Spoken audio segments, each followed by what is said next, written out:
याद कीजिए पिछले क्लासेस में हम लोगों ने जो पढ़ा उसका नाम था endothermic exothermic exothermic endothermic reaction. उसमें एक नोट लिखना था लास्ट में, जो कि यहाँ पर आया है, उसमें हम नहीं लिख पाए। आइए, नोट में दो बातें हैं। ऊपर में जो ब्लू कलर से लिखा हुआ है पेन से, in exothermic reaction temperature of solution increases. Exothermic reaction जब होता है तो उस केसेस में जो भी सॉल्यूशन है उसका टेम्परेचर इंक्रीज हो जाता है। और जो एंडोथर्मिक रिएक्शन होगा, सॉल्यूशन का टेम्परेचर डिक्रीज हो जाएगा, ठंडा हो जाएगा। In endothermic reaction temperature of solution decreases. ये दो नोट आप उसी रिएक्शंस में नोट कर लेंगे। आइए नेक्स्ट 10 नंबर तक पहुंचे थे, 11 और 12 पर पहुंचते हैं। प्रेसिपिटेशन रिएक्शन, नाम ही है प्रेसिपिटेशन। एक ऐसा रिएक्शन जिसमें किसी न किसी प्रेसिपिटेट का निर्माण हो। A reaction in which a precipitate is formed after reaction या during the reaction is called precipitation reaction, जिसमें किसी न किसी प्रेसिपिटेट का निर्माण हो। ऐसे तो प्रेसिपिटेट के एग्जाम्पल के लिए हम लोग कैरेक्टरिस्टिक्स में पढ़े थे, फिर भी मानकर चलिए AgNO3 का रिएक्शन HCl के साथ करा दें। AgCl का रिएक्शन HCl के साथ करा दें तो क्या होगा? AgCl प्लस क्या हो जाएगा? SNO3 डबल डिस्प्लेस हो रहा है। इसमें AgCl को अगर गौर किया जाए, AgCl प्रेसिपिटेट होता है, जो प्रेसिपिटेट ऑटोमेटिकली सॉल्यूशन से अलग हो जाएगा। अगर AgNO3 का रिएक्शन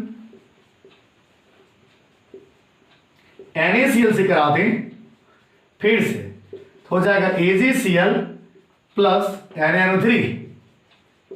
यहां भी AgCl एक प्रेसिपिटेट के फॉर्म में सॉल्यूशन से खुद ब खुद अलग हो जाएगा।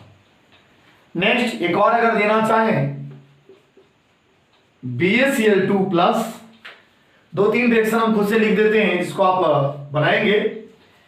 BaCl2 plus Na2SO4,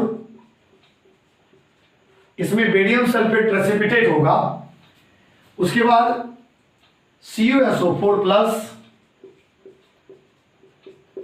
H2S arrow,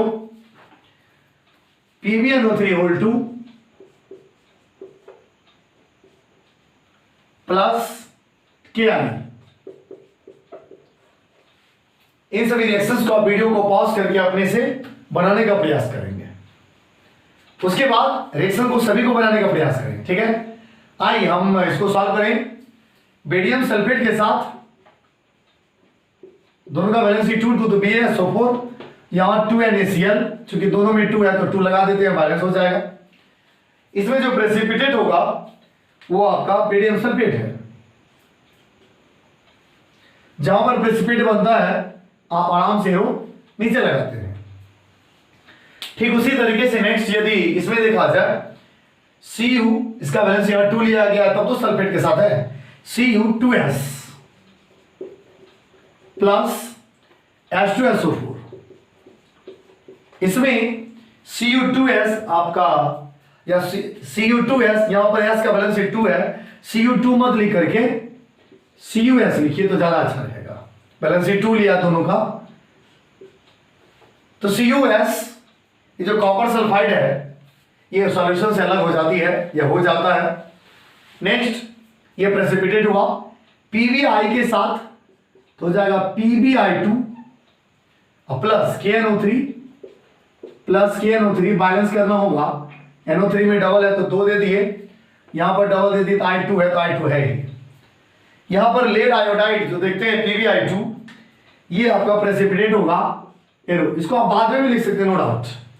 तो कहने का मतलब है इन सभी रिएक्शंस में किसी न किसी प्रेसिपिटेट का निर्माण हुआ, इसलिए इसको प्रेसिपिटेशन रिएक्शन कहेंगे और कहा भी गया। Next isomerisation reaction.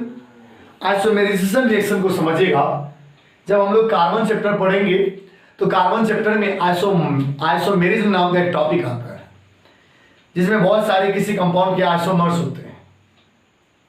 तो वहां पर आइसोमेरिज्म का वहां पर मीनिंग बताया जाएगा। आइसोमेरिज्म क्या है?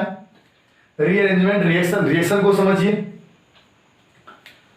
इसके पहले मैं कुछ एक्स्ट्रा बताना चाहूंगा। एक बात है, एक थियोरी आया था पहले, जिनका नाम बर्जीलियस के द्वारा दिया गया है, जिस थियोरी का नाम है विटल फोर्स थियोरी या वाइटल फोर्स थियोरी। इस थियोरी को साइड में लिख देते हैं, वाइटल फोर्स थियोरी। सुनिएगा थोड़ा सा कहानी। ये वाइटल फोर्स थियोरी एक भ्रम था। वाइटल फोर्स थियोरी का एक अकॉर्डिंग कि किसी भी ऑर्गेनिक कंपाउंड का फॉर्मेशन हम लोग लेबोरेटरी में नहीं कर सकते, अर्थात प्रयोगशाला में ऑर्गेनिक कंपाउंड का फॉर्मेशन नहीं कर सकते। अगर आपको ऑर्गेनिक कंपाउंड चाहिए तो आप नेचर से मिलेगा, जैसे ग्लूकोज है, शुगर, चीनी हुआ, और भी डिफरेंट कंपाउंड्स, जितने भी ऑर्गेनिक कंपाउंड्स है आपको नेचर में मिलेगा, आप इसको बना नहीं सकते। लेकिन हुआ क्या, और ये जो विटल फोर्स थियरी जो is given by, this theory is given by Berzelius एक साइंटिस्ट का नाम है। लेकिन ये भ्रम था, कुछ दिन तक रहा, कुछ दिन का मतलब कुछ समय तक रहा। उसके बाद एक साइंटिस्ट आया जिसका नाम था होलर, WHOLER। होलर ने इस विटल फोर्स थियरी को गलत साबित किया। इस थियरी को गलत साबित कैसे किया वो सुनिए। जैसे रिएक्शन हम लोग पढ़ेंगे उसे पता चल जाएगा। होलर ने एक कंपाउंड लिया, अमोनियम साइनेट। अमोनियम का फॉर्मूला NH4, साइनेट CNO। तो हुआ क्या, NH4 CNO, ये अमोनियम साइनेट है, चाहे वो गलती से किए हो या जानबूझकर, लेकिन होलर ने अमोनियम साइनेट को हीट किया। हीट मतलब यहां ट्रायंगल देंगे। अमोनियम साइनेट को जब हीट किया, एक कंपाउंड बना जो ऑर्गेनिक था। ये इनऑर्गेनिक कंपाउंड है। एक कंपाउंड बना जो ऑर्गेनिक था, जिसका नाम यूरिया है। और अगर यूरिया का फॉर्मूला देखें, NH2CONH2, यहां लिखा गया है H2NCONH2, पढ़ेंगे NH2CONH2। ये यूरिया है। यूरिया एक ऑर्गेनिक कंपाउंड है जो पहली बार होलर ने बनाया और विटल फोर्स थ्योरी को गलत सिद्ध किया।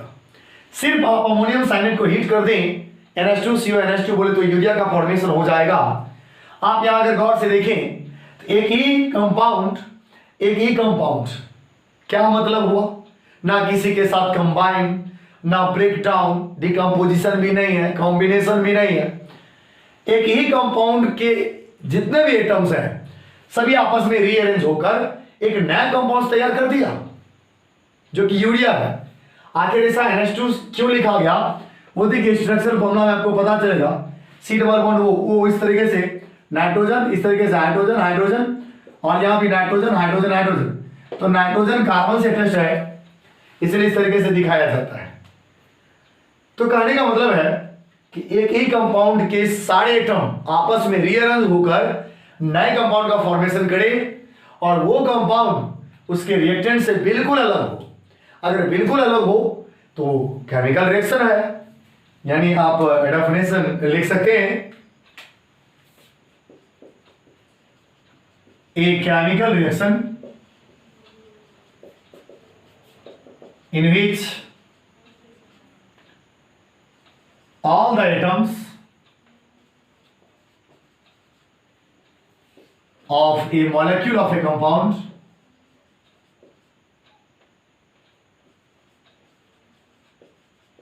compound rearrange and form a new compound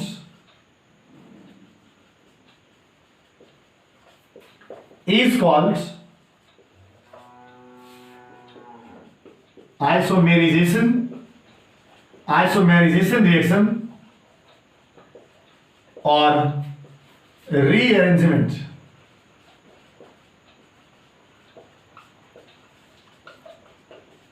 रिएरेंजमेंट यानी लेबोरेटरी में फर्स्ट कंपाउंड जो ऑर्गेनिक हो यूरिया था, जो होलर ने बनाया, उसके बाद बहुत सारा कंपाउंड, इतना कंपाउंड हो गया ऑलमोस्ट 1 करोड़ 60 लाख।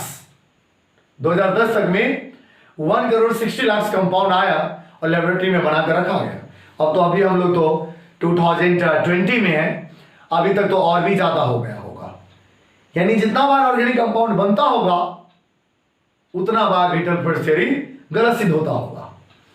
तो सोचने वाली बात है कि अमोनियम साइनेट को जब हीट किया गया तो यूरिया का फॉर्मेशन होता है। इसमें एक ही कंपाउंड के मॉलिक्यूल के सारे एटम आपस में रीअरेंज होकर यूरिया का फॉर्मेशन, एक नए कंपाउंड का फॉर्मेशन करती है। इसका नाम आइसोमेराइजेशन या रीअरेंजमेंट रिएक्शन कहलाया। इसमें सारे एटम किसी मॉलिक्यूल्स के आपस में रीअरेंज होकर एक नए कंपाउंड का फॉर्मेशन करता है। This is called isomerisation and rearrangement reaction. थोड़ा इन बातों को ध्यान रखेंगे। लेबोरेटरी में पहला ऑर्गेनिक कंपाउंड बनने वाला यूरिया था जो होलर ने बनाया। इस यूरिया के फॉर्मेशन के दौरान विटलफोर्ड थ्योरी जो बर्जेलियस के द्वारा दिया गया था वो विटलफोर्ड थ्योरी गलत सिद्ध हो गया।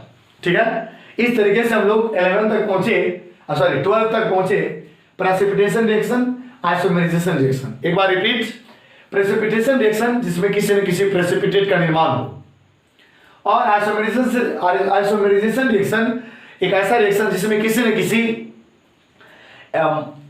किसी मॉलिक्यूल के सारे एटम रीअरेंज